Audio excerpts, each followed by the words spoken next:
Hello Game Boys and Game Girls, I'm the Game Boy Guru, and welcome to another pickups video.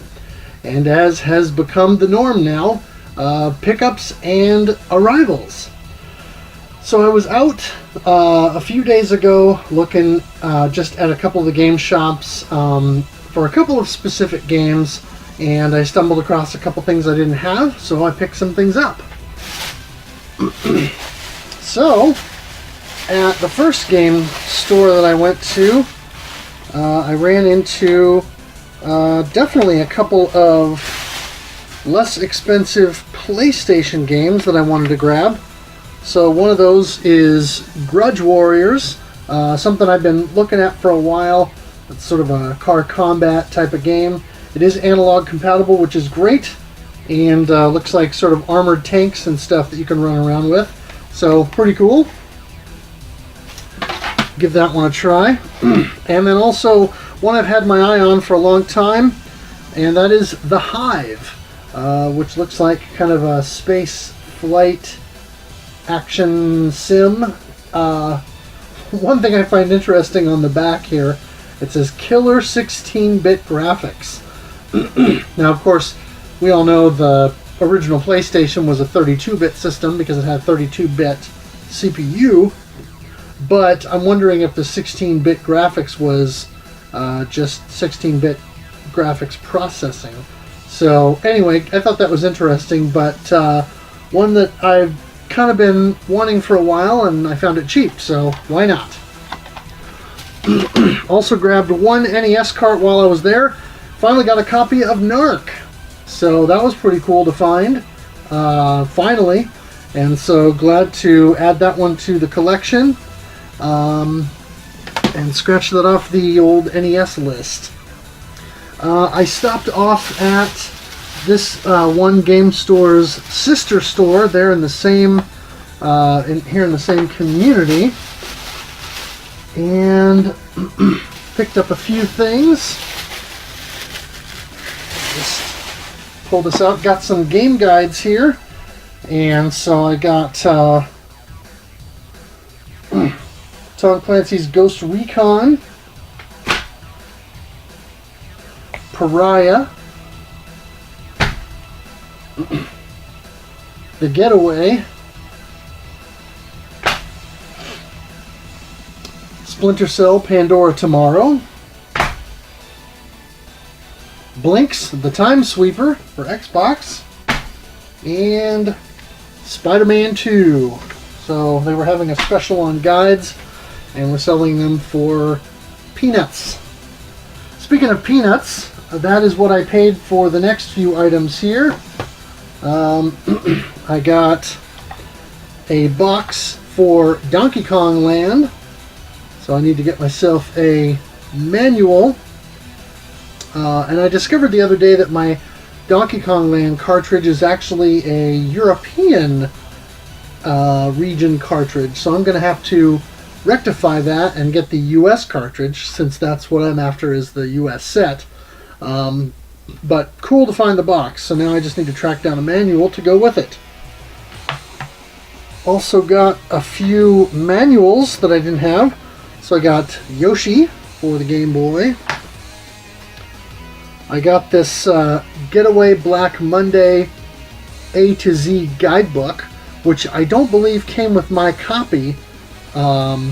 And so I'll have to make sure I add that to my copy of that. Got a Tetris NES manual. Pretty cool to have that. And this was a fantastic find. The King of Kings, which is a Wisdom Tree game. And I got this manual for basically nothing. So this was a great find, and something that I was very excited to see in the stack when I pulled it out. And yeah, I don't have this cartridge yet, but if I ever run across a copy, I will have the manual to go with it. And included with that, I also got Jurassic Park for the Game Boy.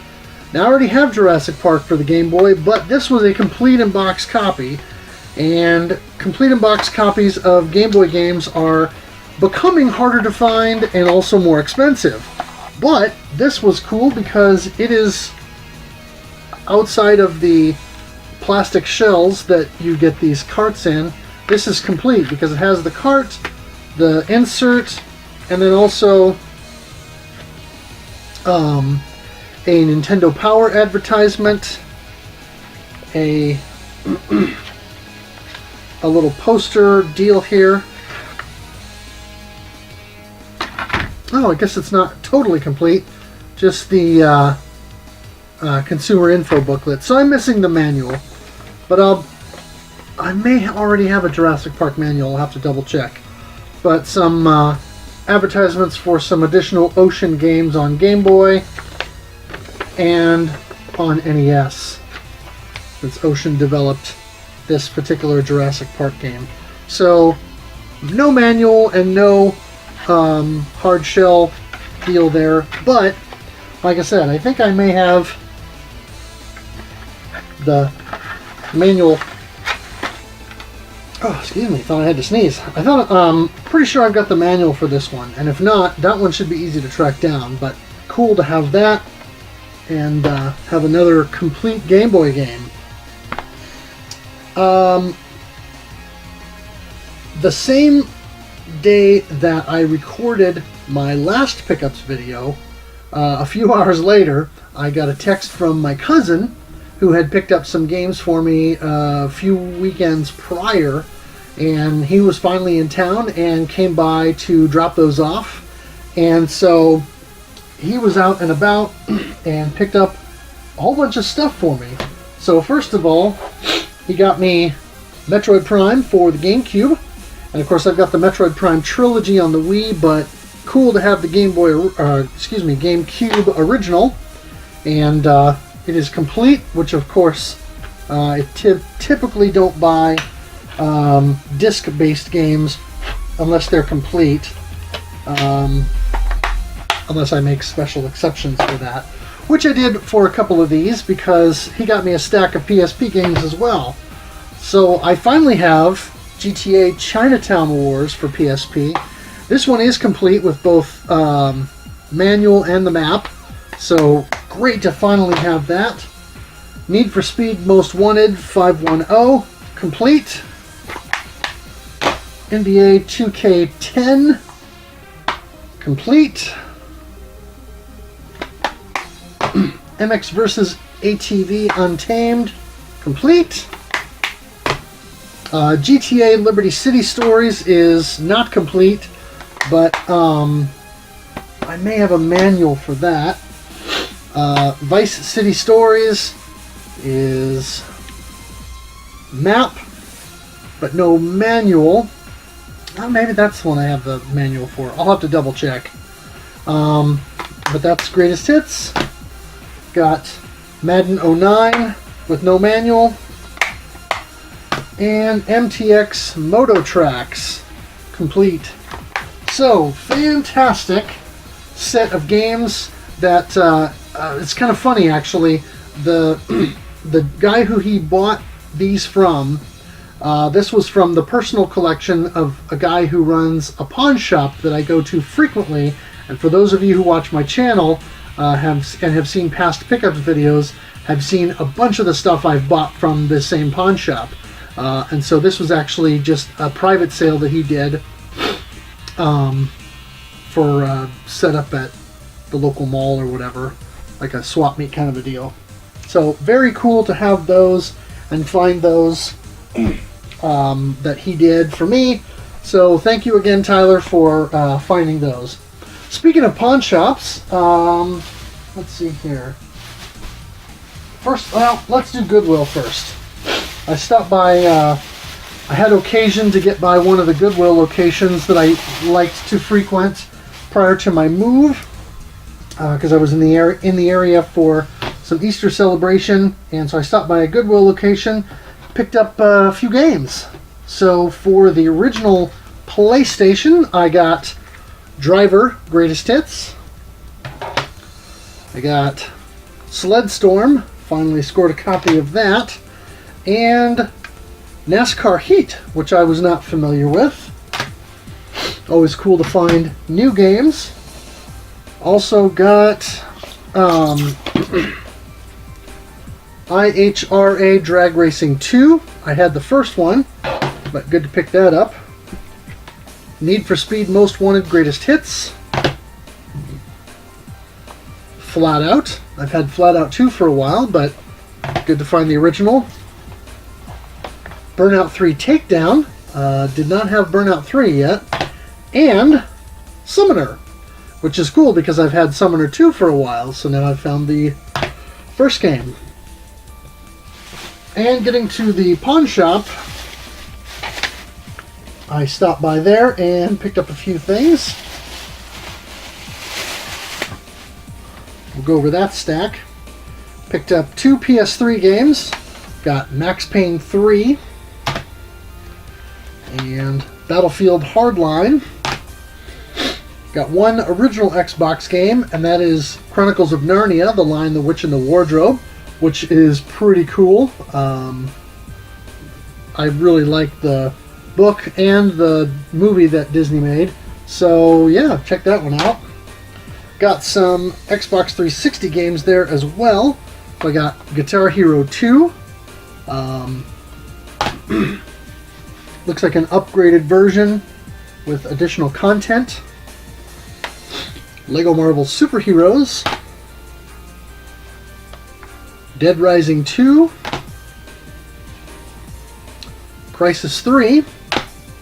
And Forza Motorsport 3, which is unfortunately, since it's a 2-disc game, it's got both discs, but the tray here is busted. So I might have to try and source another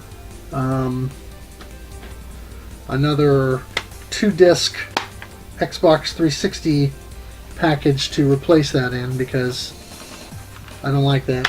But at pawn shop prices, it fits the budget.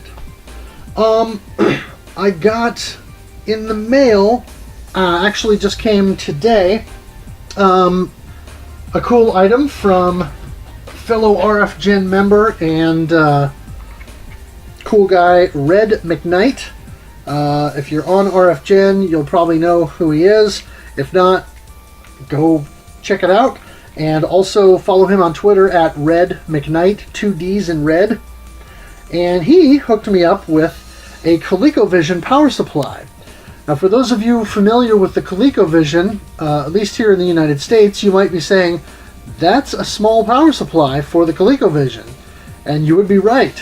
It's still quite large, but this is actually a Canadian power supply for the ColecoVision. But it works with a standard US NTSC system, and so it's still large, but a lot less large, I'll say, than the official original US power supply. So since ColecoVision power supplies are not something that anybody has really replicated because of the proprietary plug and also the weird voltages and stuff, there's a couple of videos on YouTube I've seen of people who have harvested power supplies that were dead for the plug and then have essentially made their own. But I don't have those skills. So having a smaller power supply to run the ColecoVision with, and then having a backup that I can use at a later time, will be great. So thanks again, Red McKnight, for the Canadian ColecoVision power supply. I will have to plug that in and give that a whirl.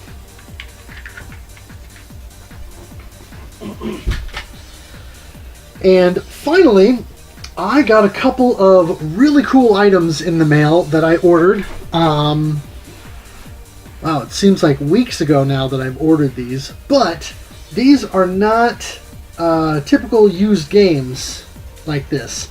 They are brand new items, but they are not standard brand new items in the sense that they are unique commercial releases.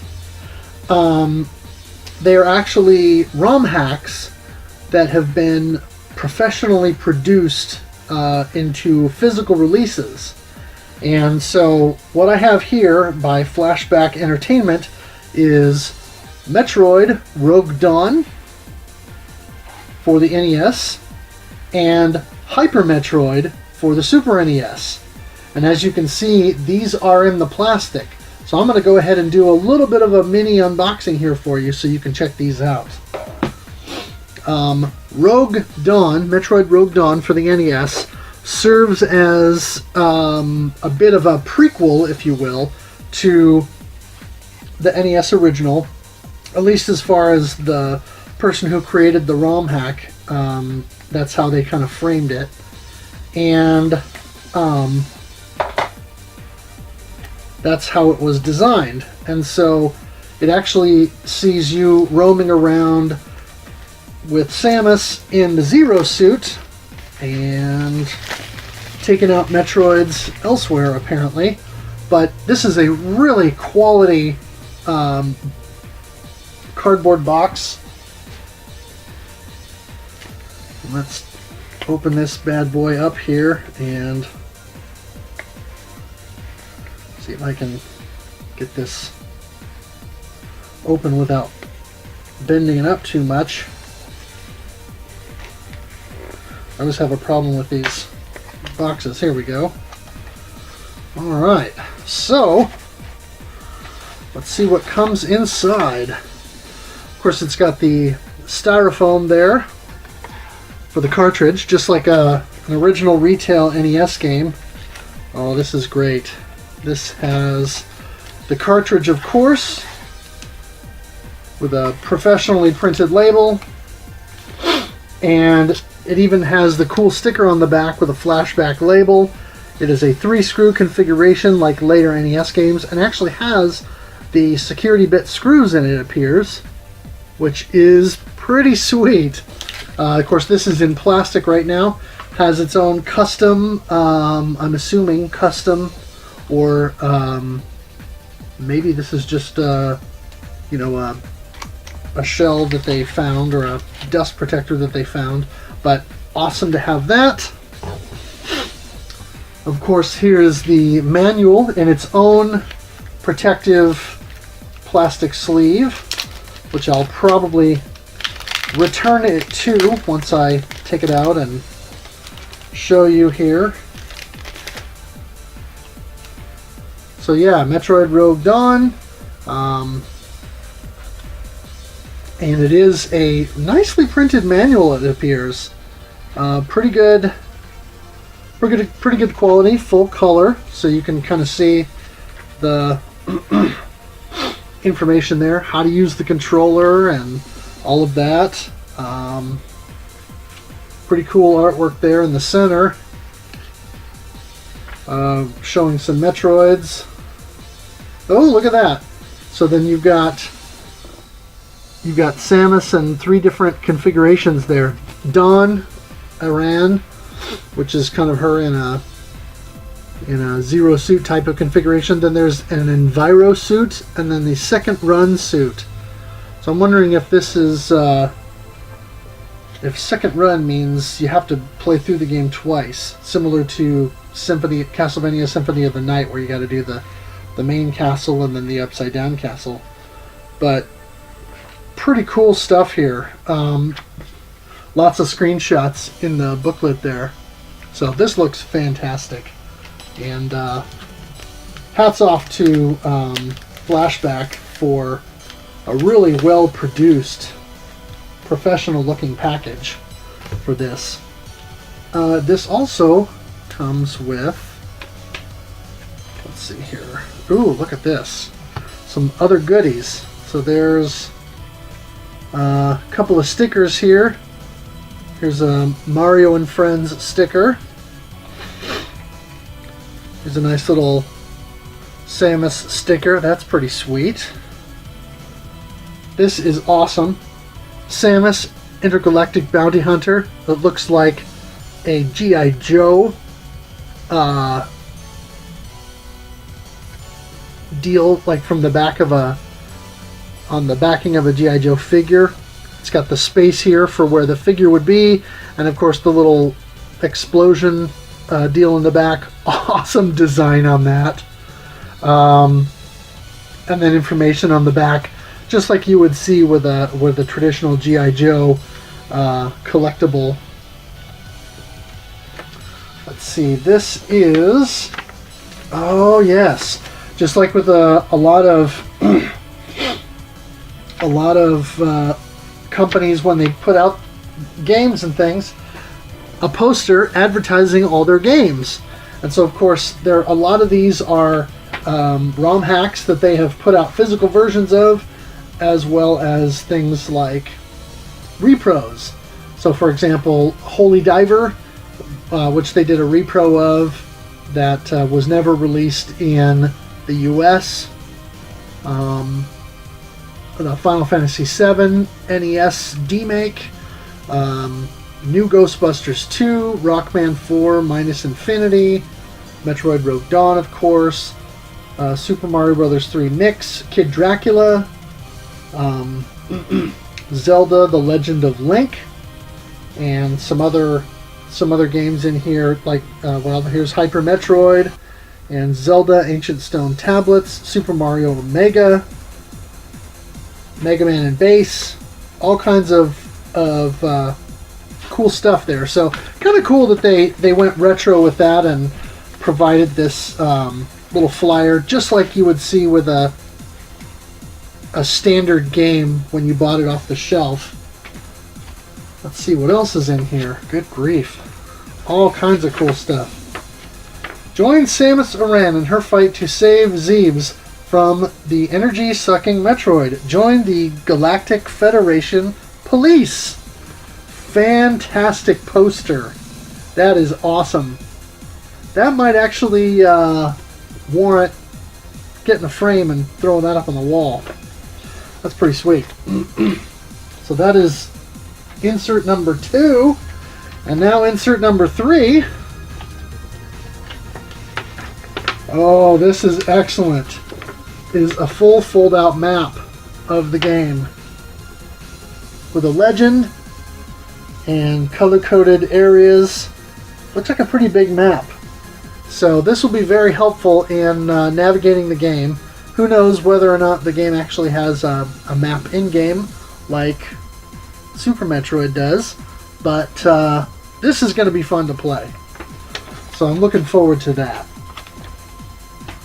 So that is Metroid Rogue Dawn for the NES, a ROM hack of the original Metroid, designed as a prequel to the game, and a fantastic package from Flashback Entertainment. I'm going to go ahead and sneak all of this back in here for the moment.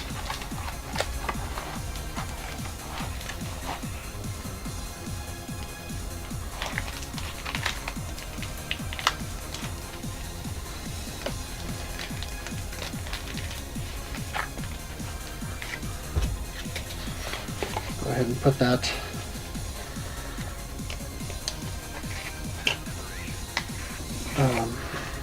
styrofoam back in there. And now to open up Hyper Metroid. Let's see if I can find a space to just create a tiny little slit in the plastic, just enough to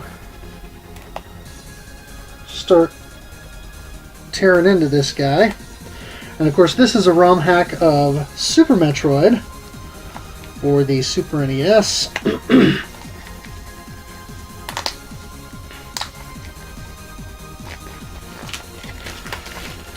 And according to the information, we'll have to take that sticker and cut that out from this plastic so I can keep it with the manual. According to the information here, or the information that was on the website, this is basically a complete redo of Super Metroid with a whole new map and new weapon system and all of that, so that it's a completely new experience from Super Metroid. So for anybody who's a huge Metroid fan and wants a completely new experience from Super Metroid because either they've played it a million times or what have you, this looks to be something that you're going to want to get your hands on. Okay, this is awesome. Check out that cart. I don't know if the camera will catch the color here, but it's a nice kind of pearl blue cartridge rather than the standard gray cart. So that is excellent. Cool art there with Samus on the front and the Hyper Metroid logo with the Metroid in the back. Once again, the manual in a plastic sleeve of its own. We'll pull that out briefly so I can give you all a nice look at it. Very sturdy, high quality manual here. Pretty good quality print, glossy look, full color.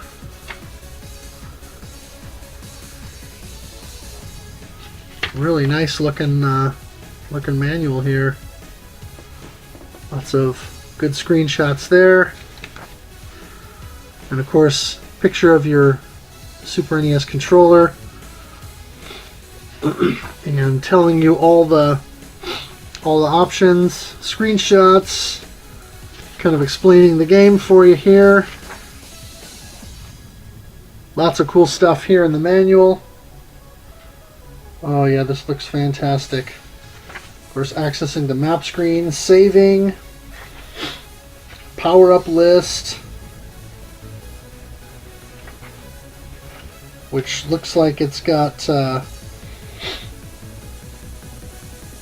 lot of common power-ups returning, like the Wave Beam, the Ice Beam, the Varia Suit, the Morph Ball, etc. But there are additional power-ups in the game, it says here.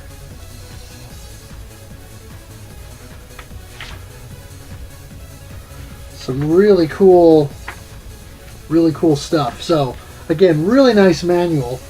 Not all of Flashback's stuff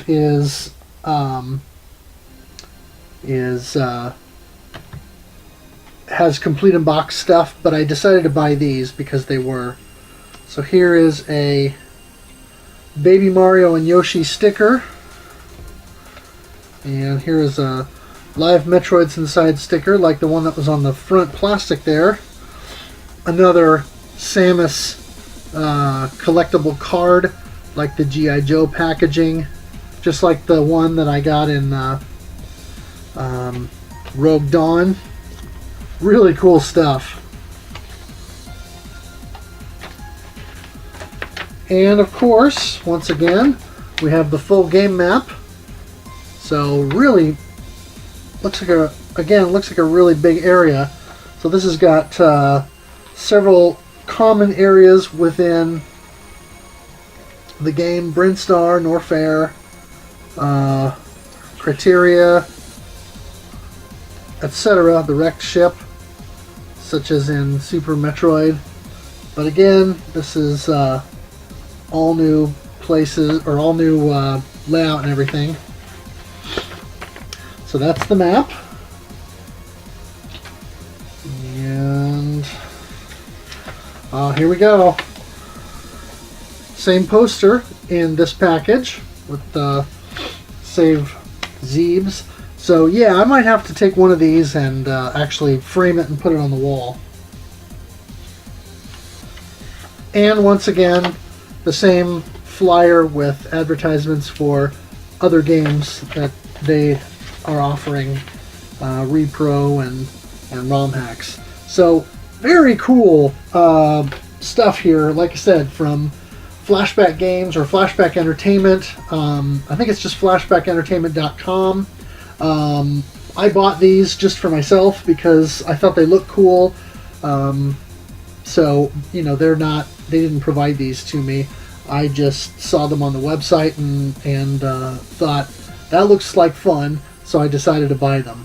They're not cheap. I think the Rogue Dawn was, gosh, I want to say like $70.